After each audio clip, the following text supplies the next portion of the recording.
So today we're going to be talking about the second episode of American Horror Story. This is a review discussion video. We're going to briefly recap what happened in the episode and then talk about my thoughts and speculations from it. Hope you enjoy the video. Hey YouTubers, don't forget to subscribe and hit that bell over by the subscriber button to notify you every single time I upload.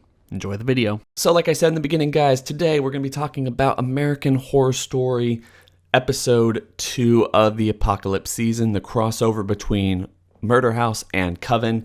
And just to briefly go over everything that's happened in this episode, first of all, this is not like any other American Horror Story episode or any type of episode from any season in the last couple of years. And I think that's one of the reasons I'm really enjoying this season so much, because one of the reasons American Horror Story kind of gets a little exhausting as we go forward is because it's only an anthology series. You only have that one season to really explore these characters, this world, and try to get as much scares and narrative as possible with each episode. And there's only about 12, 13 episodes a season, so they have to move really fast. That doesn't really allow us a lot of character development or stagnation in the plot to really kind of develop these people and see where they're going. And this one really did. And that's one of the weirdest things. Maybe I'm wrong. Just to kind of jump in here, maybe my speculation that they're going to Murder House and that's the new outpost that has been stocked up for a decade and they're interviewing people to actually go to. Maybe I'm wrong in that thought and they're actually in Murder House right now. That's what Outpost 3 is. But it's hard to believe that considering everything we know about Murder House and what they told us about where this Outpost 3 was in the first episode. So that's still up in the air. But after certain things in this episode, it's starting to look a little bit more likely. So if we're going to be staying here, it makes sense to keep us here until we get that big reveal of everyone from Coven or some of the ghosts and everyone from Murder House actually showing up in this area and haunting these people. But anyway, just to get back to a recap, the last episode ended with Michael Landon actually showing up and telling Miss Venable, sorry if I get any of the names wrong, Sarah Paulson's character, he told her that there was this new outpost. They're going to be stocked up for a decade and he's going to be taking everyone there. But the mic drop here is he's going to be interviewing all these people in this outpost and determining who can actually go. The weird thing there is I understand they have supplies for a decade and it's going to be hard to travel with a lot of different people, but I mean, when you're talking about saving the human race, it's weird to me that they're going to need to be selective. Just take everybody. I mean, you're going to need everybody, but I guess that's the whole drama of the situation. So Miss Venable and Michael Landon, they all go and they go to the library, tell everybody what's going on. And Mr. Gallant, Evan Peters' character, is the first to volunteer to actually get interviewed. And the chemistry between these two is absolutely phenomenal. It's one of the best things about the episode, and it's really the driving force of the episode. Like I said, very character-centric, very stagnated in terms of where we're going.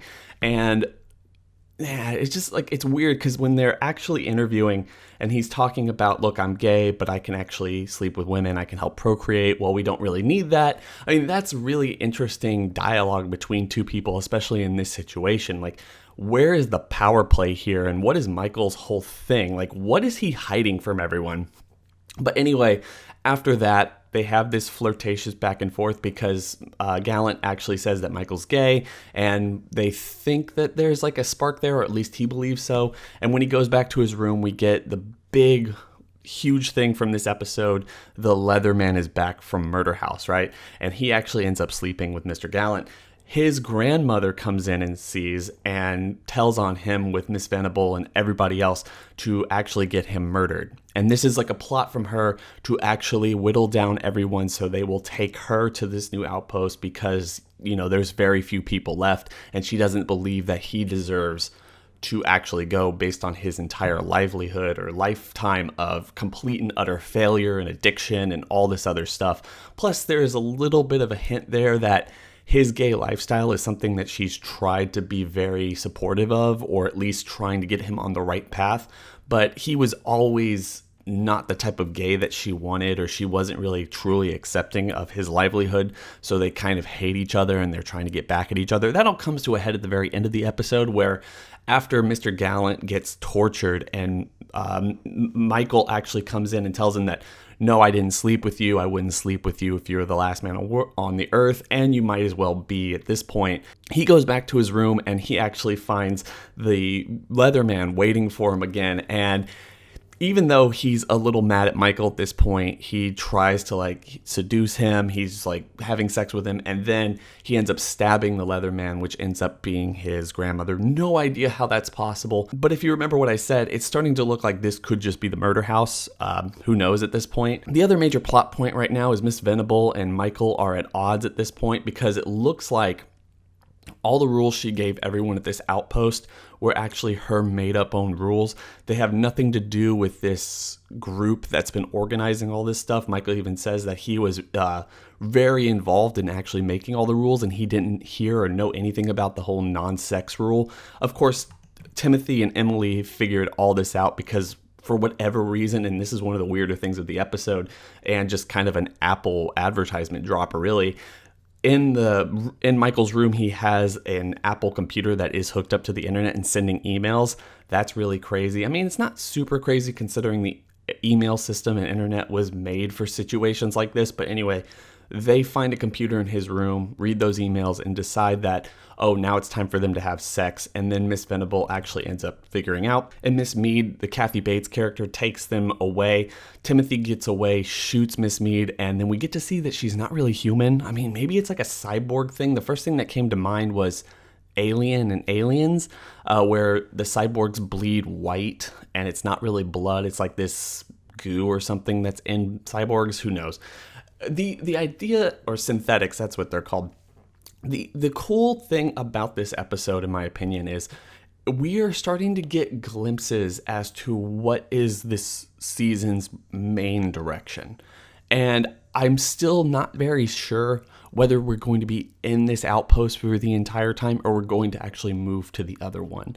And because we got that whole snake thing at the beginning, which seems very Coven-like, and the whole Leatherman thing just really looks like it's straight from Murder House, it's starting to look like these characters are going to stay here. They're in Murder House, and we're going to start getting some major reveals in the future. But because this is American Horror Story, one of the things we desperately need is some idea of how this whole crossover issue is going to work. How are these characters going to build off of each other, and what are they going to do to interact? And I really do appreciate the stagnation in the story for at least one more week so we can develop some of these characters. Mr. Gallant seems like an interesting character to be developing at this point because, I mean, unless the next week is going to help us understand who all these other characters are, it seems like an odd choice considering Evan Peters is also going to probably play a huge role for his Murder House role. So, yeah, I mean, I'm not sure. I hope that at some point we get the crossover because it feels like a lot of habla for nothing, right? It feels like there's not really a huge connection, and this whole crossover event, the big news-grabbing idea of this show is going to be one of the ones that, you know, it doesn't really play a huge part in the story, and it was something they overblew for hype purposes. And that's going to be sad.